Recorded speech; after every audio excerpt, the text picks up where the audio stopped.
Muy bien, estimados estudiantes, buenas tardes ya desde mi cuarto. Bien, desde la última vez que nos vimos, no pudimos terminar la presentación de Arthur Schopenhauer. Hubo varias actividades, las cuales fueron las que se recurrieron para poder llegar a exponer básicamente la mayoría del pensamiento de Arthur. Y bien, ustedes tuvieron una lectura complementaria a la cual algunos tuvieron algunas dificultades de comprensión que se entiende, puesto que es un autor cuyo lenguaje sí tiene sus dificultades cognitivas, pero sin embargo los temas eran relacionados a cosas que ustedes pueden experimentar en la vida cotidiana, como es la pregunta por el sentido, el dolor, la angustia, etc. Bien, solamente quiero terminar la parte esencial de nuestro autor.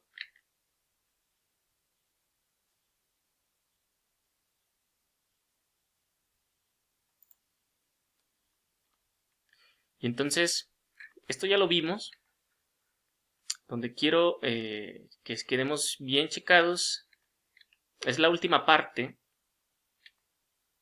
que nos faltó ver de Schopenhauer, que es esta, el mundo como voluntad.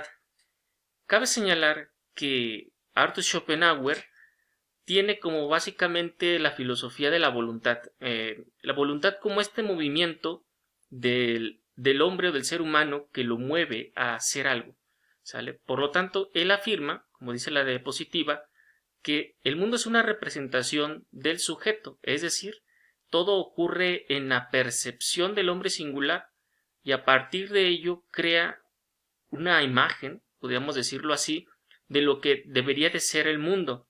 Eso es lo que él dice que es una representación, tanto así que alguien no puede identificar la diferencia completamente certera de entre lo real y lo aparente, puesto que lo que él llama real es producto de una afirmación de lo que él entiende que está sucediendo. ¿Sale? Entonces, mi representación de mundo no necesariamente tiene que ser, digamos, lo certero o lo que realmente ocurre, sino es como yo lo quiero ver, como yo lo quiero explicar, como yo lo represento. ¿Sale? Por lo tanto, para Schopenhauer, no va a haber lo que es el mundo en sí, o la cosa en sí, o la verdad en sí, sino que eso es la representación del sujeto individual. Y eso nos crea un problema. Si es eso algo individual, no generalizable ni universal, entonces ¿cómo podemos representar el mundo para todos y que todos lo podamos conocer? Para Schopenhauer diría, ello es algo que puede ser inconcebible o incognoscible. Por lo tanto, vamos ahora sí al punto central de lo que nos faltaba ver con Arthur Schopenhauer, el mundo como voluntad.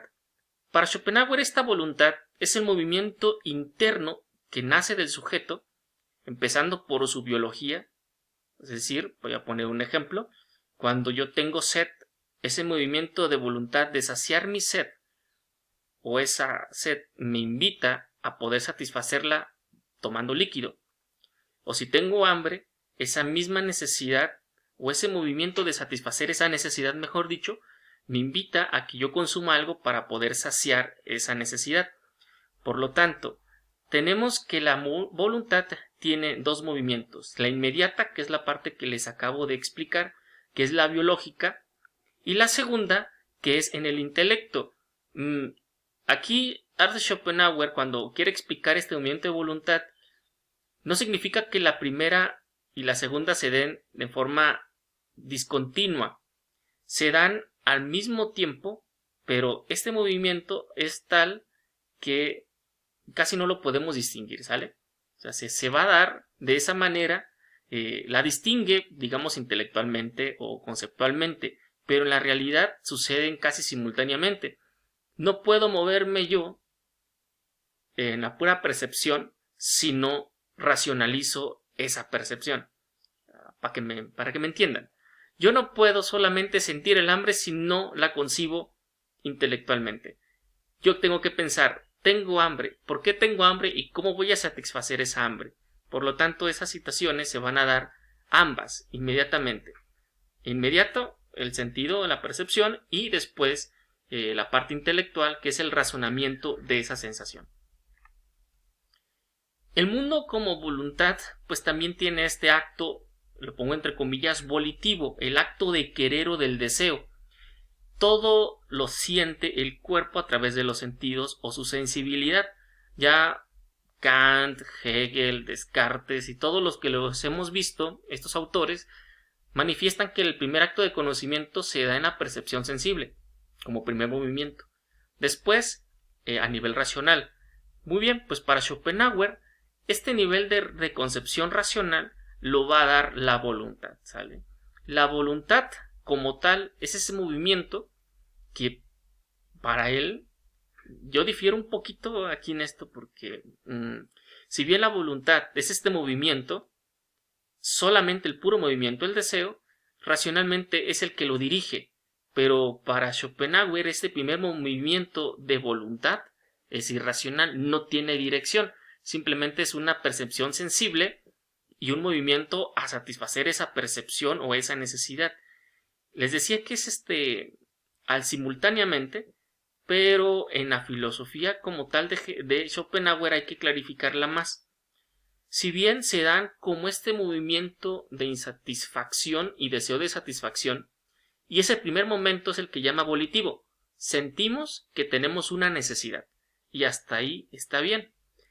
El siguiente movimiento es cómo satisfacer o qué hacer con ello que estoy sintiendo, y eso es la parte racional, en donde Schopenhauer todavía en esta diapositiva no lo trabaja, solamente la menciona como una posibilidad de. Por eso, a diferencia de Kierkegaard, recordemos, Kierkegaard tenía que esta angustia es el acto de definirse a sí mismo a través de las decisiones, pero una decisión que tiene que estar orientada al estadio estético, ético o religioso. Aquí, para Schopenhauer, la voluntad, en este primer momento que acabamos de ver, es irracional, libre, pero sin una finalidad determinada, porque entonces estaríamos determinando el acto de libertad y de abolición. Por lo tanto, para Schopenhauer, aquí nos va a ayudar un poquito más a clarificar esto. Schopenhauer tiene que los animales y las plantas, este instinto de voluntad es de supervivencia, es decir, el animal tiene que comerse a otro para sobrevivir. No es que lo esté racionalizando, simplemente es el instinto de supervivencia y esta voluntad de si quiero yo sobrevivir, se escucha mal pues porque nunca se va a preguntar si un animal o una planta lo hace, devora al otro por instinto. Ese es un primer movimiento que por eso lo compara Schopenhauer, que ese movimiento es parecido del hombre con el animal porque es un acto volitivo de supervivencia, es instintivo, no racional. Sin embargo, nuestra vida, nuestras decisiones y orientaciones están constituidas por una libertad racional y por lo tanto con una tendencia. Por lo tanto, para Schopenhauer viene lo que es, digamos, una aporía o un problema que para el ser humano, cuando esta voluntad llega a satisfacer esa necesidad, llega un momento de plenitud o de satisfacción, pero luego inmediatamente luego el deseo de insatisfacción. Lo que quería ya lo tengo. Entonces, ahora que ya lo tengo, ¿qué sigue? Y es para Schopenhauer ese acto eterno de satisfacción, necesidad o satisfacción, insatisfacción. Tengo una necesidad, la satisfago y posteriormente vuelvo otra vez al tedio, al fastidio. Otra vez tengo que saciar una necesidad, la sacio y después otra vez. Y ese eterno movimiento de satisfacción e insatisfacción es lo que dará lugar a las luchas o al choque, al conflicto. Deseo cosas y entonces en ese choque de cosas y deseos voy a toparme con otro que también desea cosas similares o parecidas. Por lo tanto, para Schopenhauer dice que la vida pues está determinada por este dolor y este tedio. Dolor, ¿por qué? De no tener todo satisfizo. Y de tedio porque es volver a la misma rutina de satisfacción y satisfacción, necesidad, satisfacción. Por lo tanto, la voluntad, aunque es este movimiento intrínseco del hombre, pues va a tocar con este punto conflictivo de que nunca, se va a escuchar feo, no vamos a poder jamás estar en un estado permanente de satisfacción.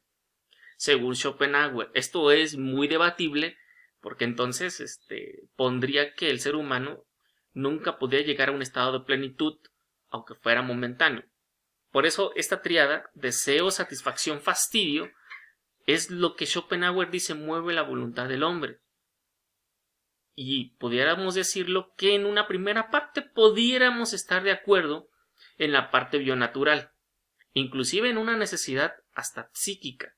Sin embargo, como el ser humano, como constitución de un ser trascendente, podríamos ponerlo entre comillas y en debatible, o en debate. Por lo tanto, lo que queremos es que quede claro que para Schopenhauer, pues esta voluntad, aunque es un movimiento, pues sí define cierto grado de insatisfacción. Ahora, este fastidio es para Schopenhauer como una característica del hombre en su vida terrenal. Él no cree en la vida superterrenal. Entonces, como que si esta característica del fastidio, del tedio, fuera aquello que determina al hombre esencialmente. ¿Sí? Y por lo tanto, por ello a Schopenhauer se le conoce como una persona de corte pesimista, lo cual tendríamos que ser un poquito más metódicos en poder señalar que no necesariamente tendríamos que estar de acuerdo en esto, pero la mayoría versa en esa característica. ¿Por qué no tanto en que Schopenhauer sea pesimista? Porque finalmente la parte final de su filosofía viene una propuesta, bueno, si esto es tanto tedio y fastidio, entonces ¿por qué el hombre vive? ¿O para qué sobrevive? ¿Cuál sería el motivo entonces de estar necesariamente viviendo en este estado de fastidio y de insatisfacción? Bueno, pues para Schopenhauer dice que la vida también tiene esos momentos de ruptura que nos va a generar pues esta satisfacción. No le quiero llamar felicidad porque no lo quiere llamar así. Para Schopenhauer la felicidad es como una mentira para él, pero la parte de satisfacer los sentidos ayuda a poder sobrevivir, digamos, a este tedio y fastidio de la vida, que lo va a definir como la parte mística y artística, que es la siguiente, ¿no? Bueno, un poquito más adelante. El hombre, cuando no puede sobrevivir a sí mismo, pues trata de buscar las formas de poder llegar a esa satisfacción. Ahora, el hombre, para Schopenhauer, y voy cerrando este primer video con esta idea, el dolor y el tedio es lo que le motiva al ser humano a poder romper esta situación. Por eso el hombre, esto lo va a retomar después Martin Heidegger con el estado de yecto, que se encuentra abandonado en el mundo a que él sobreviva con los suyos y con él mismo. Por lo tanto, él pone esta idea de que el hombre vive como si fuera una barca, siempre tiene que estar buscando cómo sobrevivir, y esos pequeños puertos son los que le permiten descansar y lograr inclusive una aceptación de su vida para seguir este viaje. El viaje termina cuando muere, que si bien es el descanso mejor para Schopenhauer, pero también es la meta más espantosa porque es caer ante la intrascendencia, ante la muerte, el olvido, el fin de todo viaje. ¿Sale? Aquí vamos a ir cerrando este primer clip. Nos faltaría solamente cerrar la parte final de Schopenhauer. Después abriríamos el foro para preguntas y respuestas y con ello clarificaríamos pues un poquito más. Espero que puedan aterrizar ustedes en casa pues este personaje que después pueden profundizar con lecturas complementarias.